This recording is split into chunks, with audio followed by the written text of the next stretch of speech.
Good morning.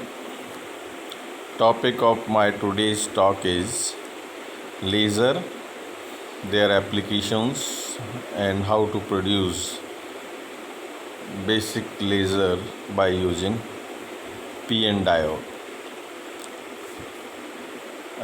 पिछली बार हमने ये बात की थी कि जो सेमीकंडक्टर्स होते हैं उनमें यह गुण होता है कि वैलेंस बैंड और जो कंडक्शन बैंड है उसके बीच का अंतराल इतना कम होता है कि थोड़ी सी ऊर्जा से ही वैलेंस बैंड के अंदर फ्री इलेक्ट्रॉन्स उपलब्ध हो जाते हैं। और ये जो फ्री इलेक्ट्रॉन्स हैं इन्हीं के चालन से बाह्य परिपथ में धारा प्रवाहित होती है।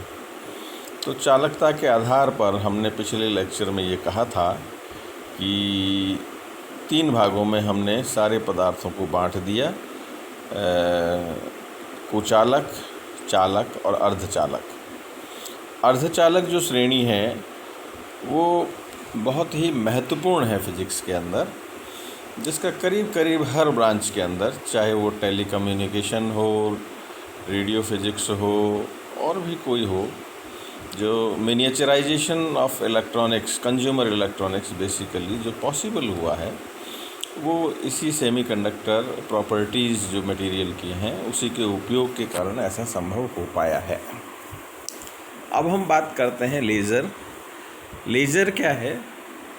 यह समझ लीजिए कि एक एम्पलीफायर है जो नॉर्मल एम्पलीफायर तो इलेक्ट्रिकल सिग्नल्स जो होते हैं उस जिसके इनपुट पर हम लो एम्पलीट्यूड का कोई सिग्नल जब फीड करते हैं तो हाई एम्पलीट्यूड का सिग्नल हमें आउटपुट पर मिलता है। लेज़र बेसिकली इसकी जो फुल फॉर्म है light amplification by stimulated emission of radiation. जैसे ही हम स्टिमुलेटेड एमिशन ऑफ रेडिएशन की बात करते हैं तो यह प्रश्न खड़ा होता है कि ये जो रेडिएशन प्रोड्यूस होता है जब कभी भी कोई इलेक्ट्रॉन एक ऊर्जा स्तर से दूसरे ऊर्जा स्तर में जाता है तब इस प्रकार की घटना होती है। 2 घटना यहाँ पर हमारे लिए काफ़ी महत्वपूर्ण है, स्पॉन्टेनियस और स्टिमुलेटेड एमिशन। हिंदी में यदि हम कहें तो स्टिमुलेटेड एमिशन का तात्पर्य है उद्दीप्त उत्सर्जन, और स्पॉन्टेनियस एमिशन के अंदर बेसिकली उन ऊर्जा स्तरों के मध्य होता है जहाँ पर इलेक्ट्रॉन का जो लाइफ टाइम, जिसको हम औसत आयुकाल कहते हैं, वो बहुत कम होता है।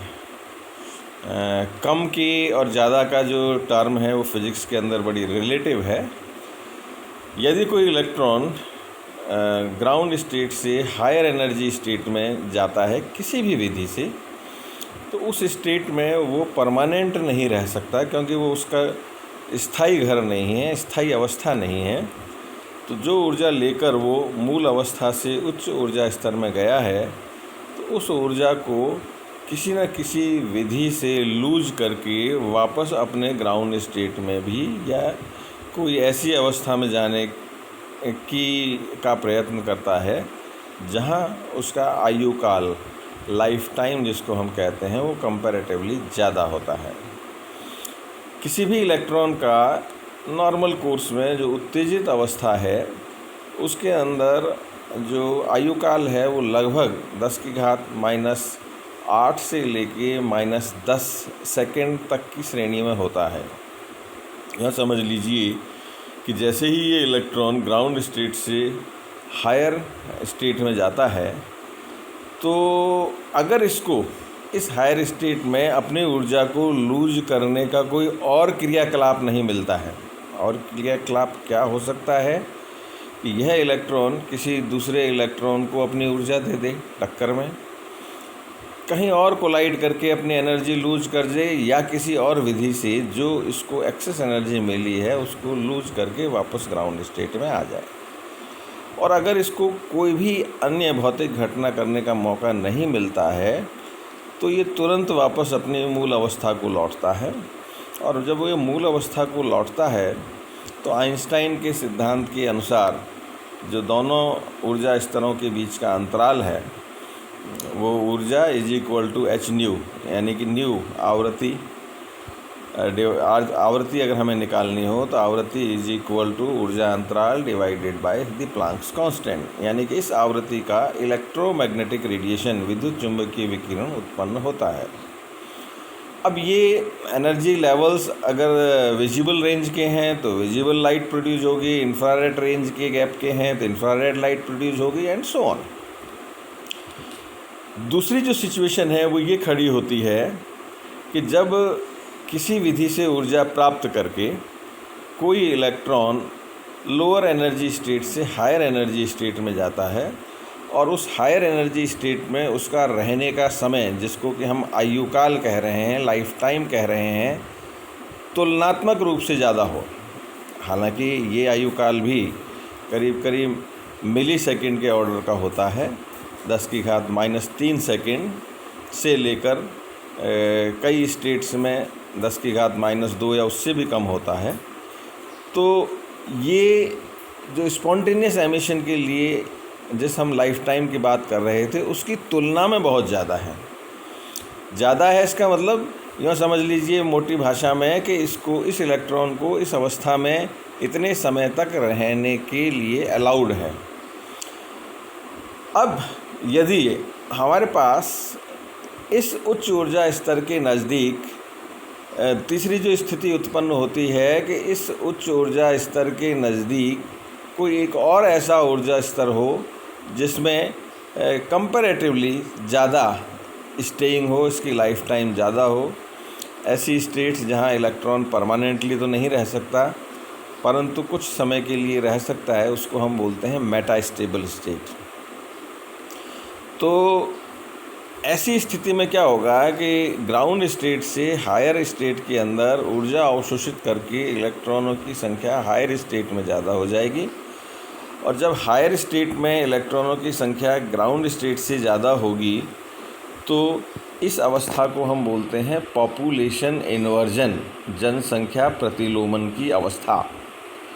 और जनसंख्या प्रतिलोमन की अवस्था के बाद यदि इस पूरे स्ट्रक्चर के ऊपर एक कोई भी बाह्य एनर्जी फोटोन या लाइट फोटोन स्ट्राइक करता है तो वो जितने भी इलेक्ट्रॉन हायर स्टेट के अंदर हैं उनको एक साथ ग्राउंड स्टेट में लेके आता है। एक साथ ग्राउंड स्टेट में आने पर जो कलासंबद्ध लाइट, कोहेरेंट लाइट प्रोड्यूस होती है, उस कोहेरेंट लाइट के प्रोड्यूस होने के कारण हमें बहुत अधिक तीव्रता का इंटेंस लाइट बीम प्राप्त होती है, जो कि लेज़र का एक गुण भी है। इसको आप यूँ समझ सकते हैं, ये जैसे एक फ़ोटोन आपतित है, इस एक फ़ोटोन के आपतन से मान लीजिए 2 इलेक्ट्रॉन ग्राउंड स्टेट में आते हैं तो हमें आउटपुट के ऊपर 2 वेव्स एक ही साथ प्राप्त होंगी, एक ही कला में प्राप्त होंगी। व्यतिकरण के सिद्धांत को अगर आप याद करें तो इनका जो आयाम है, अगर ये एक ही कला में है तो वो दोनों का आयाम जुड़ के जो तीव्रता है वो 4 गुनी हो जाएगी, 3 है तो 9 गुनी हो जाएगी, 4 है तो 16 गुनी हो जाएगी, n है तो n² गुनी इंटेंसिटी बढ़ जाएगी। और ये जो आउटपुट पे लाइट मिलेगी वो भी सेम फ्रीक्वेंसी की होगी, उसी कैरेक्टर की होगी। तो इनपुट पर हमने एक लाइट वेव दी थी और आउटपुट पर हमें जो लाइट मिल रही है उसकी इंटेंसिटी बहुत ज़्यादा होगी। और इस इंटेंसिटी को बढ़ाने के लिए जो ऊर्जा है वो ये जो इलेक्ट्रॉन्स हैं एक्साइटेड स्टेट से ग्राउंड स्टेट में आ रहे हैं उनके द्वारा हमें प्राप्त हो रही है। और जो स्टिमुलेटेड एमिशन यही घटना है फिज़िक्स में, जिसमें बहुत सारे इलेक्ट्रॉन एक सिंगल इलेक्ट्रॉन के स्ट्राइक होने से ग्राउंड स्टेट में आते हैं, जिसको कि हम हिंदी में उद्दीप्त उत्सर्जन या प्रेरित उत्सर्जन कहते हैं। आइंस्टाइन नाम के वैज्ञानिक ने इसका भी जो एक्सप्लेनेशन है वो प्रोबेबिलिटी के सिद्धांत के आधार पर दिया हुआ है। हम उसकी बात नहीं करेंगे। आज हम बेसिक जो लेज़र डायोड होता है, जो इस सिद्धांत पर बनाया जाता है, इस सिद्धांत पर काम करता है, उसकी बात यहाँ पर करेंगे। तो ये जो डायोड है बेसिकली इसमें भी 3 सिस्टम हैं। एब्जॉर्प्शन, ये स्पॉन्टेनियस एमिशन एक संभावना है, स्टिमुलेटेड एमिशन दूसरी संभावना है। स्टिमुलेटेड एमिशन जब ही होगा जब किसी पदार्थ के अंदर एक ऐसी स्टेट हो जहां इलेक्ट्रॉनों को रहने के लिए कंपैरेटिवली जो समय है वो ज़्यादा मिलता है, जिससे कि जनसंख्या प्रतिलोमन, पॉपुलेशन इन्वर्जन वाली स्थिति उत्पन्न हो जाए। एब्जॉर्प्शन जो अब हम सेमीकंडक्टर्स के ऊपर आ जाते हैं। सेमीकंडक्टर्स में ये जो फिनोमेना है या ये घटना है वो किस तरह से होगी। इलेक्ट्रॉन जो कि लोअर एनर्जी लेवल में है, यदि वैलेंस ऊर्जा प्राप्त करके वैलेंस बैंड से चालन बैंड में चला जाता है, और ये जो इलेक्ट्रॉन्स हैं ये एक्सटर्नल सोर्स ऑफ एनर्जी जो है वो हमारे को उपलब्ध कराएंगे। अब एक होल है लोअर एनर्जी बैंड में और वैलेंस बैंड के अंदर एक इलेक्ट्रॉन है जो कि हायर एनर्जी लेवल पे है। स्पॉन्टेनियस में क्या होगा, if electrons in higher energy level are unstable then they will tend to move to the lower energy level in order to achieve stability. But if they will move from higher energy level to lower energy level, they will definitely release the energy which will be the energy difference between these two levels. The energy released will be in the form of light and thus photons will be emitted. ये जो spontaneous emission है उसके आधार पे ये photon उत्सर्जित होगा। अब stimulated emission की अगर हम बात करें तो पहला स्टेप तो वही है, photons strike the electrons at high energy level and these electrons are supplied from an external light energy source. When these photons strike the electrons gain energy and they recombine with holes and release an extra photon. Thus one incident photon stimulates another photon to release. Thus the process is called stimulated emission. ये तो हमने एक simple उसमें एक ही electron जाता है तो एक इलेक्ट्रॉन होल पेयर के रिकॉम्बिनेशन से मिला और एक ये मिला, कुल मिला के 2 वेव्स मिल गई। और इंटरफेरेंस व्यतिकरण का जो सिद्धांत है उस व्यतिकरण के सिद्धांत के आधार पर ये जो हाई इंटेंसिटी बीम है वो बेसिकली हमें मिल गई। अगर हम इसको और ज़्यादा बढ़ाना चाहें तो ये जो पॉपुलेशन इन्वर्जन की जो हम बात कर रहे थे वो सिद्धांत यहाँ पर काम में लेना होता है। अब लेज़र डायोड में भी इसी तरह की कोई फिनोमेना हमें काम में लेना होता है। अब लेज़र डायोड भी बहुत सारे प्रकार के होते हैं। बेसिकली लेज़र बीम प्रोड्यूस करने के लिए ये डिपेंड करता है कि हमें कितनी इंटेंस बीम प्रोड्यूस करनी है, अलग अलग फील्ड में इनके क्या क्या उपयोग हैं, क्योंकि लेज़र लाइट का उपयोग बहुत मल्टीपर्पज़ है और आजकल हम कम्युनिकेशन के अंदर भी इसको काम में ले रहे हैं और सिंपल जो सर्जरी है उसके अंदर भी जो गाइडेड लेज़र बीम जिसको हम कहते हैं उसकी हेल्प से इसको कर रहे हैं। तो बहुत ही पॉपुलर कैटेगरी है लेज़र डायोड, जो सिंपल आपके पीएन जंक्शन के सिद्धांत पर ही काम करता है। केवल वर्किंग प्रिंसिपल थोड़ा सा अलग है और वो अलग से जो वर्किंग प्रिंसिपल हमने बनाया है वो इस बात पे निर्भर करता है कि बीच में जो आपने मटेरियल काम में लिया है उसके अंदर किस प्रकार से मिक्सिंग की है। इसमें भी 2 तरह की स्थितियां हैं। एक तो है इंजेक्शन लेज़र डायोड। इसका जो प्रोसेस है ऑलमोस्ट ऑल एलईडी की तरह है। एलईडी का मतलब light emitting diode. Light emitting diode में आपने देखा होगा कि जब कभी भी किसी डायोड में से लाइट प्रवाहित होती है, लाइट हम फ्लो कराते हैं, तो एक पर्टिकुलर फ्रीक्वेंसी का जो फोटोन है वो प्रोड्यूस होता है, और उस फोटोन के प्रोड्यूस मतलब लाइट इलेक्ट्रिसिटी से हम बेसिकली लाइट प्रोड्यूस करते हैं, इसीलिए इसको हम लाइट एमिटिंग डायोड्स कहते हैं। यहाँ पे हम जो डायोड है उस डायोड के स्वयं के उसके द्वारा स्वयं की जो light beam travels in the waveguide and diode itself acts as a waveguide. The light beam is amplified by repeated stimulated emission. Amplification का सिद्धांत सीधा सीधा स्टिमुलेटेड एमिशन से जुड़ा हुआ है। दूसरी तरह के जो डायोड हैं, जिसको हम ऑप्टिकली पम्प सेमीकंडक्टर लेज़र की कैटेगरी में रखते हैं, तो इसमें क्या है कि एक एक्सटर्नल लाइट सोर्स अपने को काम में लेना होता है, और ये उस मटेरियल्स के लिए पॉसिबल है जहाँ पे हम स्टिमुलेटेड एमिशन या पॉपुलेशन इन्वर्जन जिसकी हमने बात की थी वो प्रोसेस अचीव कर सकते हैं, और कहीं पे ये पॉसिबल नहीं है। लेज़र लाइट के देखिए उपयोग बेसिकली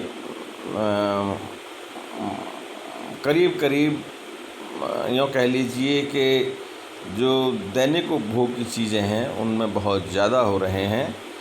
मेडिकल यूज़ तो मैंने अभी चर्चा की, सर्जरी एक वो है, लेज़र बीम से जो भी अनवांटेड वो है उसको हम रिमूव करने में सफल रहे हैं। लेज़र लाइट और ऑर्डिनरी लाइट में फ़र्क क्या है बेसिकली ये है, आप सरल भाषा में अगर मैं आपको बताऊं, जैसे 5 वाट का लेज़र और 5 वाट का बल्ब, वाट वाइज या जहाँ तक फिज़िक्स के सिद्धांत के हिसाब से एनर्जी दोनों की सेम है, पर जो स्प्रेड है, अगर आप टॉर्च को जलाएंगे तो सामने स्क्रीन के ऊपर अगर आप देखेंगे तो उस टॉर्च की लाइट भी बहुत बड़े क्षेत्र में फैलती है, परंतु यही अगर आप पॉइंटर, जिसको कि आप कई बार पीपीटी या स्लाइड शो के अंदर काम में लेते हैं, उससे आने वाली लाइट का जो स्प्रेड है एक टॉर्च से आने वाली लाइट के स्प्रेड की तुलना में बहुत कम है।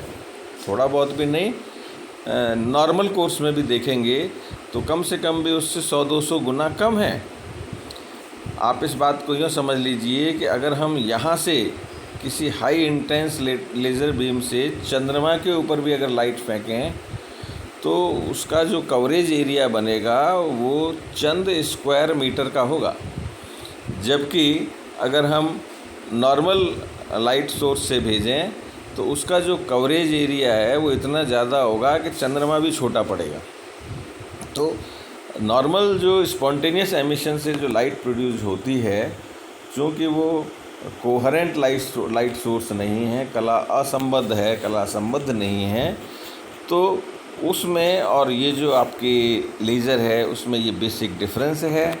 और एक पर्टिकुलर पॉइंट के ऊपर ये जो कंसंट्रेट करके चलता है, या यूँ कहिए कि इसका बीम एरिया जो मिनिमाइज़ करने की जो इसकी टेंडेंसी है, या फिज़िक्स की भाषा में कहें कि इसका जो कोहेरेंट कैरेक्टर है, कला संबद्ध, जो इसका कला संबद्धता का जो गुण इसके अंदर निहित है, उस कला संबद्धता के गुण के कारण ही ये इसको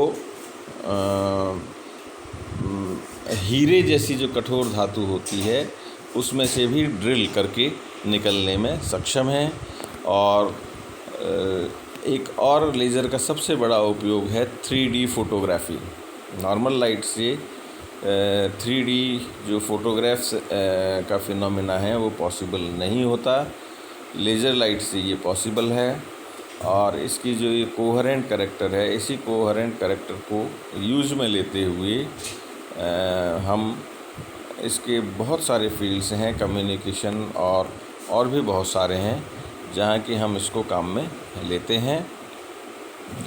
3D फोटोग्राफी बेसिकली क्या है कि हमें होलोग्राम बनाना पड़ता है किसी भी पर्टिकुलर सिचुएशन का, पर्टिकुलर यूँ कहिए कि आप फ़ोटोग्राफ का या पर्टिकुलर बिल्डिंग का कह लीजिए, पर्टिकुलर सीन जो आप दिखाना चाहते हैं उसका, और इम्पोर्टेंट बात ये है कि होलोग्राम बनाने के लिए भी लेज़र लाइट की ज़रूरत होती है, और फिर उसको शो करने के लिए भी आपको लेज़र लाइट की ज़रूरत होती है।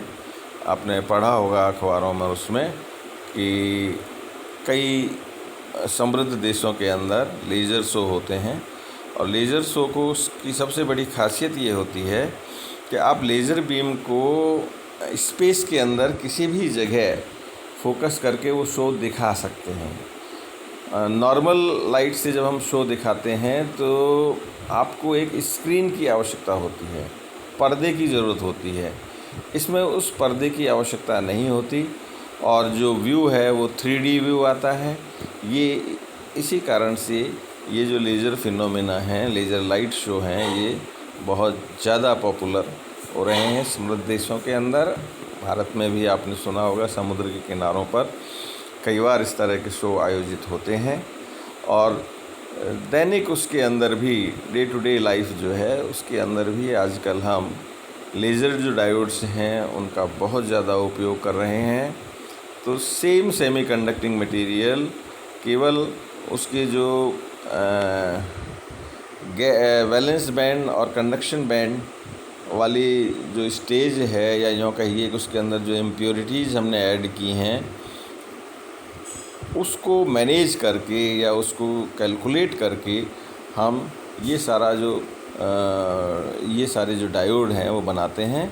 पहले भी मैंने यही बताया था आपको कि same diode, same PN junction, normal PN junction जिसको कि हम रेक्टिफायर के रूप में काम में लेते हैं, चाहे वो हाफ वेव रेक्टिफायर हो, चाहे वो फुल वेव रेक्टिफायर हो, चाहे ब्रिज वेव रेक्टिफायर हो, वही पीएन जंक्शन एक पर्टिकुलर कंडीशन के अंदर जेनर डायोड के रूप में भी काम में आता है। वही पीएन जंक्शन एक पर्टिकुलर सिचुएशन के अंदर एलईडी, लाइट एमिटिंग डायोड के रूप में भी काम में आता है। Same PN junction solar cell, जो सबसे इम्पॉर्टेंट आस्पेक्ट है आजकल के वर्ल्ड के लिए, एनर्जी प्रोड्यूस करते हैं, सूर्य की ऊर्जा को विद्युत ऊर्जा में बदलने का काम कर रहा है, वो भी पीएन जंक्शन है। और लेज़र जो लाइट हम प्रोड्यूस कर रहे हैं वो भी एक सिंपल पीएन जंक्शन से पॉसिबल हो रही है। तो इस प्रकार से जो सेमीकंडक्टर फिजिक्स है हमारी, वो पॉपुलराइज हो रही है day by day. Almost all हर 6 महीने में टेक्नोलॉजी चेंज होकर नई आ रही है। कंप्यूटर या मोबाइल सिस्टम की अगर अपन बात करें तो आपने देखा होगा कि जितनी भी स्टोरेज डिवाइसेस हैं वहाँ भी हम सेमीकंडक्टिंग मटेरियल ही काम में ले रहे हैं। और सेमीकंडक्टिंग मटेरियल में भी पॉपुलरली जिस मटेरियल का उपयोग किया जाता है वो है सिलिकॉन, क्योंकि वो करीब करीब हर जगह पर आसानी से उपलब्ध है, इसलिए हम उसको विशेष रूप से काम में लेते हैं।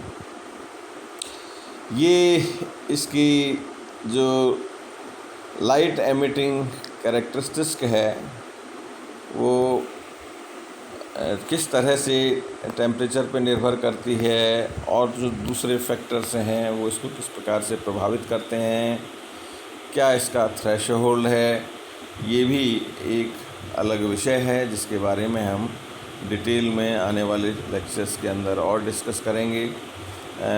आजकल का जो वर्ल्ड है उसके अंदर लेज़र जो लाइट है वो करीब करीब हर फील्ड के अंदर, चाहे वो कम्युनिकेशन का फील्ड हो, चाहे वो सब मेडिकल का फील्ड हो, चाहे वो जो लेज़र शो की जिसकी हम बात कर रहे हैं उसका हो, 3D फोटोग्राफी की बात हो, इन सब गुणों के कारण, इसकी जो कोहेरेंट कैरेक्टर है उसके कारण इसका जो उपयोग है वो डे बाय डे बढ़ता जा रहा है। अब हम सरल विधि से किस प्रकार से सेफ लेज़र जो टॉर्च है बना सकते हैं, इसके ऊपर डे बाय डे वैज्ञानिक लोग काम कर रहे हैं। और हमारे जो सेमीकंडक्टिंग मटेरियल्स का जो मिनिएचराइजेशन का जो प्रोसेस चल रहा है उसमें भी इस लेज़र लाइट का बहुत बड़ा योगदान है। और आने वाले समय में, आने वाले दशक में यूँ कह लीजिए, जितने भी नए मटेरियल्स आ रहे हैं, न्यू एंड न्यूअर मटेरियल्स, उनके कैरेक्टराइजेशन के लिए भी लेज़र लाइट काफ़ी यूज़फुल रहती है। तो इन सब बातों के आधार पे ये काफ़ी पॉपुलर विषय है लेज़र, और नेक्स्ट आने वाले जो टॉक्स होंगी उसमें हम इसको और भी डिटेल के अंदर डिस्कस करेंगे। Thank you.